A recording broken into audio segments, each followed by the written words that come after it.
Yeah. Moving across to the West here, and we start up top here with the 8-9 matchup, and I think this one's going to be a lot of fun. We got the Calgary Flames and the Winnipeg Jets. Who wants to start this one? Who's familiar with Calgary and Winnipeg here?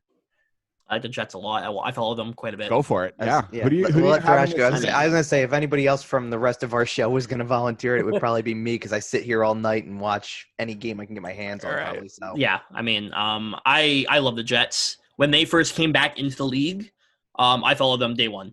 I was younger, obviously. I was younger, but like I came back. You don't mean the Atlanta Thrashers? That wasn't. Yeah. See, I was a Thrashers fan though too. You know, it's just how it is. But I mean, I kind of assumed given your name. Has nothing to do with that. No, really? Okay. No. Interesting. But is it more thrash metal? I don't. Yeah. So very, very quickly, my name used to be used to be Ripper. I used to be Ripper on PSN for Call of Duty and whatnot. And I was listening to metal, and a girl started calling me Thrash because of the music I was listening to, and it just kind of stuck. There you go. Okay, there we go. Detour. Okay. Yeah, I apologize. It's all good. I like the Thrashers. I didn't really follow them, but I like them. And I love their jerseys. But when they became the Jets again, I just started watching every game. And I still follow them. I won't say I watch every game now, but I do follow them quite a bit. I like the Jets, and I think the Jets are going to win the series. So Patrick Laine or Austin Matthews?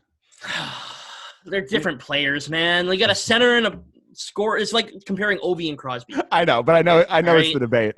I know it's the debate out there. But okay, so did we get a number on games? I'll say 5. Wow, and it's going to be. Jets. I think it's going to be a tight series for sure. I agree. I think it's going to be a lot of fun. It's going to be a really good series to watch for sure. But I think the Jets pull it off for sure with Hellebuck and whatnot. There it is, right there. Yeah. You mentioned Connor Hellebuck, and I think he's going to be a major difference in this series. Dom, what do you think here? Yeah, so I was going to go Calgary. I was going to go Calgary just for the fun of it. But now that you guys have mentioned, Hellebuck, I love Laine. He was this year. Laine is one of my favorite players. Man, Scheifele, Wheeler, it just. Yeah, Steelers, Connor. Yeah, they're deep. Yeah, I'm gonna go Winnipeg. So the defense isn't what it used to be. Right. No, it's not. Trust me, I know. Fantasy hockey. I know. Kyle can tell you about Dustin Byfuglien in fantasy hockey this year. And then a week later, he decided not to play. Yeah, I think we're not a fantasy hockey podcast. Sorry, I just had to get it out. Dom traded assets for Dustin Byfuglien about a week before he decided not. No. I traded for him the year before at the deadline. Right. And then you decided to keep him. And then I kept him. And then right after the keeper deadline, he decided not to play. A week later, he was like, "Yeah, I don't know if I'm going to play." And I'm like, "Oh my gosh!" I actually had offers for him at that draft too, and I didn't take them. Anyway, I have Winnipeg. I'm going to go Winnipeg in 4. Winnipeg in 4. Okay. I'm not necessarily sure Calgary can only lose one game or can only win one game in that series. I think they have to win 2. I think that series is going 5. You know what? I'll jump in before Kevin gets his look here. I think this series goes long. I think Johnny Hockey is going to be playing motivated hockey after the postseason he's had. He's been quite the topic of debate out in Calgary. I think he's going to light things up, and I think the Calgary Flames are going to win in 5. Kevin, what do you got here? Who says we're not a fantasy hockey podcast? We could be. I've played 2. I played 2. We'll get into it. Okay. Well, no. Hey, listen. I mean, I was just thinking about Winnipeg for a minute here, and I had to go check because I haven't actually followed what they're doing over the course of the 2 weeks. And I'm like, I thought you were about to say you had to check your team to see what players are on it because I have completely forgotten everybody on my roster. Our season just ended. Oh, okay. Our season was over on March 12th, like everybody else's was. No, but we had Brian Little for a long time, and he was out for a long time. I went back to check him, like, he was said to be done for the year, so is he back? And he wasn't on the training camp roster apparently. But nonetheless, I've got for whatever reason as you were talking, I started to get more specifics in mind for my thinking on this series. Calgary's 2 best players in the series are going to be Matthew Tkachuk and Johnny Gaudreau. No question about it. I think they're going to be the 2 guys who are the best in the series. No, for Calgary, but I think Winnipeg's going to win the series. I think Mark Giordano is super important for Calgary. He is very important. I question again. I kind of have a lot of questions about Calgary's goaltending in this one. Hellebuck's got the ability to steal games. We know Winnipeg it. definitely has the I edge think in that's that. I think that's the deciding factor. Yeah. Yeah. I just there's something about. I mean, like I'm sorry. I look at that. I look at Calgary's goaltending and I say I just don't know. Rittich or Cam Talbot at this point, right? And that's what wins you It's like- cups: goaltending and coaching. Good old Cam Talbot. Just something about the right. Yeah, exactly. There's Flyers another one, legend. right? We just went from one series talking about this to another. Peter right? Mrazek. We went Peter from Peter Mrazek's in the to Cam playoffs. Talbot. Cam Talbot's in the playoffs. Who's Mike McKenna playing for? Come on. I was going to say Calvin Pickard. Actually, I know who Calvin Pickard's playing for. That's Why do we the gotta thing. keep bringing them up? Oh, they're all former Wings too. I was thinking, Kyle, you sat there and watched Calvin Pickard play a game against the Flyers for the Detroit Red Wings. Listen, we both franchises have had some goaltending Awful goaltenders. issues. Yeah. Yep. But listen, yeah, I don't say need when to hear I- any from you because you won cups with yours, Thrash. Listen, Osgood, you win. Hasek. You win. Hasek, Mike Vernon. Vernon. Okay, you didn't get the best part of Hasek. Let's be clear. No, but I mean, he got the best part of us, so he got the cup. That's He fair. got the cup. That's Right. fair. So Right, you could argue that Dominic Hasek's finest moment in the Sign for NHL the- technically came with the Detroit Red Wings because he I won the suppose cup. that's fair. All the other stuff, and nonetheless, back to the Winnipeg Calgary. Back to Winnipeg Calgary. We do tangent a I lot. here. I do really like Winnipeg in this series. Look, I love Laine as a player. I think he's going to be the sniper that Ovechkin is when Ovechkin's gone. Basically, Whenever yeah. if Ovechkin's done, that's going to be probably the guy who has that shot, who where it's coming from every single time. But I love their depth. I love Scheifele. I think Scheifele's really underrated. Still, even though he gets some recognition, I still think he's underrated. Him and Sean Couturier. Kyle Connor's an excellent player. Mark Um, Scheifele, Sean Couturier, picked right next to each other, both super underrated. Still, Yeah, right. It's- I mean, defensively, they're lacking on paper. They're definitely lacking on paper, but they've gotten but their where they forwards are. are good defensively, right? Yeah, they've Scheifele's got good good, Wheeler's yeah. good. Wheeler's very good. Right. They have good defensive forwards, so their defense isn't completely on an island. No, It's not just Hellebuck and an island. You do have forward support. And they're Right. kind of like an old school team. Like they're big and they're fast and they'll hit you. Yeah. Yeah, And they have a really, really good goalie. Right. Well, and that's it's why I've got to say 5 on this because it's gonna be a physical series. It's But gonna honestly, be exactly what you want it to be, and it's what you want a playoff series to be. If Winnipeg clicks, they're built to make a run. Like they Mhm. can absolutely, Hellebuck's there. You got your forward. Like they're absolutely built to make a run. And we've thought that they've been ready to, burst through for the last 2 or 3 years now, and they haven't yet. But this might be the year. Yeah, this is gonna be a good series. I say Winnipeg in 5. How about a series that's not going to go 5? Because I certainly think I'm just going to go first here. I certainly think Connor McDavid and the Edmonton Oilers are going to run over the Chicago Blackhawks, and I do not believe the Chicago Blackhawks will take a single game. I believe that will be 3-0 Edmonton. I think Connor McDavid had 1 billion points in 70 games this year, and he just had 4 months off to get healthy, and he's going to be ridiculous. And it's just a matter of if literally anybody can stop him. Dom, let's start with you here after my little prediction. I got the Oilers in 3. Okay. I like the Oilers in 3. I think Chicago stinks. Yeah, just say it. There you go. I mean, obviously McDavid and Draisaitl, and the matchup is what it is. I mean, Edmonton in 3. Yeah, Chicago is here because There's Chicago, not much to say about Chicago, and because they're a market, and because they Right. get all the outdoor games, and because NBC loves Chicago. There's just not much to say about Chicago. Kevin, let's go to you here. I'll tell you exactly where my mind's at right now. This has the biggest potential to be the shocker of the tournament. I agree. For the And I said- record, Right. and I then agree. I say Edmonton in 3. so we are all on board that it's 3-0, but we don't feel good about it. Thrash, what do you got here? Are you man enough to pull the trigger on the upset, or okay, what's going on? so this is my thought process, and then I'm gonna give you my real answer. All right. Thought Okay. process: Chicago in 3. Chicago in 3. Chicago in 3. McDavid gets fed up, gets traded to Detroit for Justin Abdelgater, Oh, okay. and we move on to next year. Okay. Just straight up. Just straight yeah, up. no, Dave. one Straight for up. one. One for one. One for Or- one. Wow. Or Chicago loses in 3.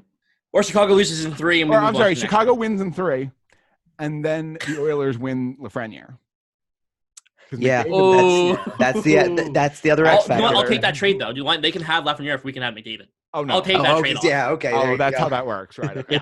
You'll just get. Should they? Oh, they might need to even that up a little bit. Should they throw Leon in there too, just to square it up? Or there's a I lot. don't think they're Obligator doing did that. have like a season where he almost scored a goal. So Think about how much McDavid and Draisaitl make. That kind of contract hit really takes it out of a team like Detroit. They should get rewarded for that. yeah, that's true. I mean, Obligator's only making $6 million to. What did he do? What did anybody there do? He has a long name, and that's something. To have a long name that barely fits on the back of a jersey. Yes. There we I much go. prefer Martin Firk. I love her. Just nice 3 letters. Nice Or Christopher- 3-letter name. Easy. Christopher N. Yep. EHN. You guys are Yeah. good at the 3-letter You name. could have had Ferk and N on the same line, the Firkin line. Like oh, jeez, what could have been? Okay. Sorry, that really tickled me. I don't know. See, the other one that I heard that they said was the combination line was if you put Tyler Bertuzzi Bert and Ernie. and Adam Ernie on the Yeah, line. it's Bert and Ernie. All right, I so loved that. I thought it was great. Thrash, do you have Chicago taking any games, or do you have Edmonton in 3? I look at Chicago's roster. Look, Chicago has good players on their team. Patrick Kane, Jonathan Yeah, Toews. but If when Corey it comes, Crawford's in good shape, like I mean, it's if they do somehow take one, I'd be shocked. okay.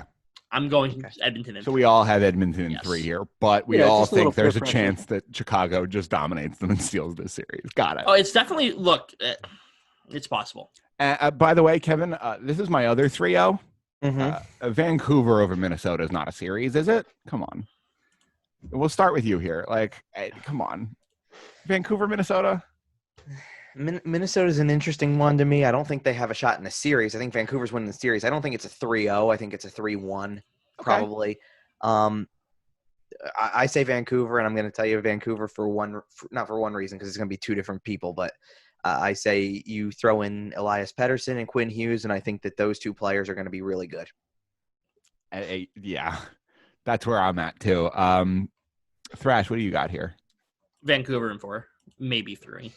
Okay, that's about right for kind of all the same reasons Kevin just talked about, right? Yeah, Like, there's not much to add to it. Vancouver is a good team, and Minnesota is not a good team. Yeah, it's just that simple. It's unfortunate for Minnesota fans, but Their it is what it their is. only chance is Devin Dubnyk brings back who is his- very tall, and people seem to like tall goalies in NHL 20. Yeah. So maybe that's the key, right? There you go. You know what though? I'll throw in something else too. Jacob Markstrom had a really underrated year, and I Jacob think Markstrom had a really good year. yeah, he did have a really good year, and I think that's gonna put them a little bit ahead in this. Yeah, Devin Dubnyk has to regain He's- his yeah. Vezina Trophy winning form for them to have a shot. Dom, what do you have in this series? Yeah, Vancouver in 3. I love Matt Dumba for Minnesota. Is this a fantasy love? No. or- Well, I like him. I like him in real life. I have him in fantasy, but that has nothing really to do with it. I think he's a really good defenseman. I think his points are down a little bit because he plays on a really, really bad PK. But yeah, I mean, Vancouver in 3. I mean, Okay. yeah. Yeah, I think that's about right. And we look at these series, and this is one of those ones where a lot of people are really counting Minnesota out, and I am also one of them. I also believe they were sellers at the deadline, weren't they? I know they were at least attempting to be. Yeah, I also have Vancouver in 3 here. I know I made that pretty clear early on, but I just wanted to say it, officially. And then if Carolina, New York isn't the most fun series, I think it's going to be this one. I think Nashville, Arizona is going to be a lot of fun. I think it's going to be a lot of fun. Dom, what do you have in this series? Okay, so after the Flyers, my 2 favorite teams are Winnipeg and Nashville. I like Off the air, I'm going to ask you how you got there, but okay. Okay. Sure. Well, I'll tell you because I loved Laviolette. Obviously, he's not there anymore, but Okay. that's why I kind of gravitated toward Nashville. We traded like Wayne watching there. them. Sure. Yeah. Oh well, I was a fan before that, but No, I know. We traded Scott Hartnell obviously another fantasy piece to it. I'm blanking on his name. Love him. Forsberg. Yeah, Forsberg. Duh. I know your fantasy team better than you do. You do. It's been months. Well, because I had Victor Arvidsson, so I knew you had the other one. Oh, there you go. Right. So I love Nashville. Obviously Laviolette's not there anymore, but I'm gonna go Nashville in 4. Okay. Thrash, you don't think it's gonna be a fun series, huh? I think Arizona's going to sweep Nashville. You think Arizona is going to sweep I think Nashville? Arizona's going to sweep Nashville. You know, That's Arizona, a hot take. 3-0 over the Nashville Predators. You got some March Madness in here. No, I like this is insane. Love the Nashville Predators as a team, and I have for years, and they just don't do anything. Right. It just They did make the Stanley Cup Finals against the Pittsburgh Penguins just a couple of years ago. Okay, and they didn't win. But I guess you're correct. I like Nashville as a team. They have Ryan Ellis, former Spitfire. Love the guy. They have great players on their team, and they don't seem to ever put it together to make that. And yeah, they made it to the finals, absolutely. But they did not have like the best year this year compared to. You look at their team on paper; they should be way better than they are. They're another team where goaltending is a little bit, I mean, yeah, Pekka Rinne has the job, but yeah, Jussi Saros isn't far behind. Right. So what do you got? You said you stick by Arizona in 3, huh? I'm going Arizona in 3. Phil Kessel, Clayton Keller. That Oliver Ekman-Larsson. That OEL. I love OEL as a player. Absolutely love OEL. Okay, Dom, what do you got here? You already went. I'm sorry, Kevin. Whew. Listen, it's been a long show, boys. Yeah, this is our last series, Kevin. First of all, it's funny because I'm going to echo something that Dom said because of the fact that if there's 2 Western Conference teams that I really like watching, it was the Winter Classic this year. It's Dallas and Nashville. I like both. Nashville's a fun team to watch. They were for years. They could be a fun team to watch, and you just don't think they're going to win. For the last couple of years, they were a really fun team to watch, and I've said on here before the Dallas thing was, and even Thrash will like this one because there's a Red Wings connection to it. My favorite player growing up was Mike Modano. So okay. Most random Red Wing of all time, but okay, yes, that's fine. He was a random Red Wing. He was a Red Wing. And he was Michigan born, so you got to go there too. So, nonetheless, Nashville this year gave me big time Flyer vibes in terms of being one of the most infuriating teams to watch for the talent that they have on paper. They should be better than they are. Right. We talk about Philip Forsberg, Victor Arvidsson, Matt Duchene. I thought that team was, especially with the Duchene signing. Like every big deal to line up, and the thing was supposed to be Duchene signed there. Everybody knew he wanted to go there, and it was supposed to be that he was going to be this player because he was in a place he wanted to be. Yep. And it didn't feel that way at all. I can tell you I suffered through Duchene on my fantasy roster for a long time this year, and sometimes chose not to play him in my starting lineup because of it. I'm starting to look at Matt Duchene as a little bit of a rotten egg here. You look at every locker room he's been in, there's just something that stinks there. Colorado got better after he left. Ottawa got better after he left somehow.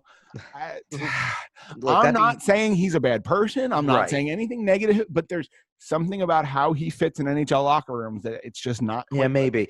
I mean, see that being said, I love Philip Forsberg. I love Arvidsson. I love I love Roman Josi. I think Roman Josi is going to put up more of a fight than people think for the Norris this year. He's good. It's really close. Yeah. Always Ryan love Ellis is there. I've always loved Pekka Rinne.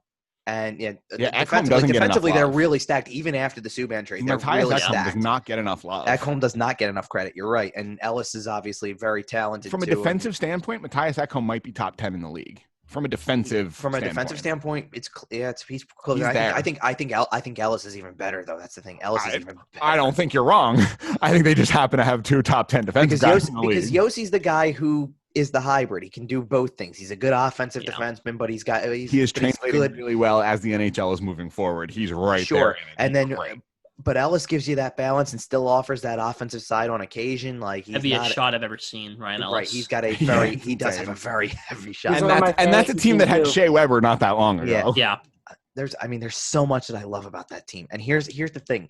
I want to sit there and tell you it's going to be Preds in 3, honestly. I still haven't gotten a prediction out of you. No, I want to tell you it's going to be Preds in 3. Here's the X factor for me, though. Darcy Kemper was really good for Arizona this year. Mm-hmm. I mean, really good. It's going to be a tougher series. On the surface, I want to tell you it was going to be a sweep. I think it's going to be much it's going to be much more difficult than this. I'm going to give it to the Preds, but barely. I'm going to say Preds in 5. And Kemper's going to be. And when Kemper wasn't good, Ranta was good behind him. Yeah, and Kemper's going to be their guy, though. That's the thing. Kemper's going to be the guy, but we talked earlier about Carey Price tweaking a knee and that blows the series. Arizona is probably the one team that can recover from that better than any other team. If Kemper goes down, Ranta is a perfectly acceptable option in a short series. See, I was going to take that a different direction. I was going to tell you if there's any team that has the potential for it to happen because both goalies dealt with some form of an injury. That's the team that I can see. Here it comes. Like I suppose Nashville could too. Yeah, Nashville could too. But see, the thing about Nashville that I like about their 2 goalies also is that for years I thought Saros is one of those up and comers. I actually kind of am surprised that they've gotten to this point in the franchise where they can sit there and maybe make that transition from Rinne to Saros, and that Saros hasn't gone somewhere else. Because I was starting to think that Saros was going to be the guy who knew he had the capability to start and wanted to play where he could get starter time. Grubauer himself out. Yeah. Yep. I was starting to think that. So they've actually made that transition really well. They don't – one of the things they've kept him under control. Well, they have, but here's the thing. Yeah. They don't even know who's starting in this series. Like you would probably think. You would think. that it was going to just be Rinne. But I could see Saros even starting this playoff. I mean, I really could. He got a little bit more in terms of the longer leash sometimes than Rinne did. All of a sudden, and you know what? The coaching change may factor into that too. Once you switch coaches, Kevin, maybe a guy gets, You and I had a talk on last week's show about the round robin games being pretty laid back for the teams that made it. They can take them as seriously as they want. Obviously, these teams are all pushing, but I think where this will really show itself is in the exhibition games. Because I definitely want to see these. The Flyers play the Penguins. Carter Hart shouldn't start that game. I don't think. Unless he needs the reps, you might play him for a little bit, but I don't think Carter Hart should stay in that game very long at all. And I think you're going to see a lot of that when playoff teams are facing qualifier teams in these exhibition games. And I don't know how many of them there are. I haven't looked at the full schedule. Well, here's what I'll say. For the exhibition, the exhibition from the Flyer standpoint, I'd split them. I'd say give each guy half. Because I think the Penguins are going to be pushing because they're trying to get into playoff shape is what I'm saying. 2 days ago, I would have told you don't play Carter Hart, period. But now that if he feels okay, I say split it and don't overdo it, but don't undervalue the possibility of playing both of them for 30 minutes either. Okay. That being said, I do really want to see how teams look in these games. And one of the things I said on the air on the station a couple of days ago when I was on is that this playoff approach, you used to have it where, it was who's the guy, and I think you're starting to stray away from the days of the here's Dominik Hasek, here's Ed Belfour, here's Marty Brodeur, here's Henrik Lundqvist, here's these guys who everybody knows they're starting the duration of the playoffs. This year in particular is going to be a big year for the tandems. If you have 2 who you can rotate, and I even said when it came to Carter Hart and Brian Elliott, if Carter Hart wins you 2 games in a row in a best of 7, and that game 3 maybe is not as big of a deal. Like if you lose it or you feel like you have a shot with the backup to steal it, then play Brian Elliott, give Carter Hart a day. And I think you do this in the first round. I don't think you really consider that further along we go. But once you're a month into this, then I think you can. Right. We'll see where we're at once we get there. But either way, I'm talking about these exhibition games because I wanted to talk about the fact that Nashville might decide who starts for them after their exhibition game. And the same with the Rangers. The Rangers might have Lundqvist play a period, Shesterkin play a period, Georgiev play a period, and say whoever wins. There you go. Like that's then that's gonna get really interesting because I don't think they're actually even allowed to do that. I believe it's still 2 goalies. Is it still okay? Well, because it's an exhibition game, they might let you do that because they let you do that in the preseason sometimes, don't they? Do they let you carry 3 in the preseason? No, it's they're gonna let 1 extra forward, 1 extra defenseman. But they're not letting an extra goalie dress? I think it's 2 goalies. I think it's still 2 goalies. But well, then I suppose they won't, and we'll know who their 2 goalies are at that exhibition game. But I'd love to see who's dressed for it. Right. Going back to this Nashville, if Juuse Saros outplays Pekka Rinne, if he could very well steal the job, and that might change the series. So let's get a prediction out of you here because we still haven't gotten one. We've gotten no. I end up saying I think I said Preds in 5. Oh, you said Preds in 5. I said I wanted to go Preds in 3 at first, but then the more I think about it, I think Kemper's going to draw this out more. And I think it's Preds in 5, and I think it's quite honestly that 5th game, Kemper might be stealing it for half of it. at least. And then something might change later that. So you're seeing a big dramatic Game 5 here. Oh, You're yeah. I think series. this is close. Oh, I think for a 6-11, it's closer than a lot of people think. Which is really funny because we're looking at these two at both sides of this bracket here, and I pointed out both 6-11 matchups as the most fun. Mm-hmm. It's funny how that works. But I'm looking at this series, and we have Kevin's got Nashville in 5. Dom, you also had Nashville in 5, correct? 4. Or you had Nashville in 4. I'm sorry. And then Thrash had Arizona in 3. Yes. I like a lot of what Kevin has to say. I think Kemper holds for Game 5. And I think Arizona takes a Game 5 there. And I think it's an incredible series. I think this is the kind of thing, if you can get Arizona residents to watch this series, I think you're going to win Arizona a lot of hockey fans. I think it's going to be a fun, entertaining series. And I think you're going to get a lot of hockey fans in Arizona if they win that series in a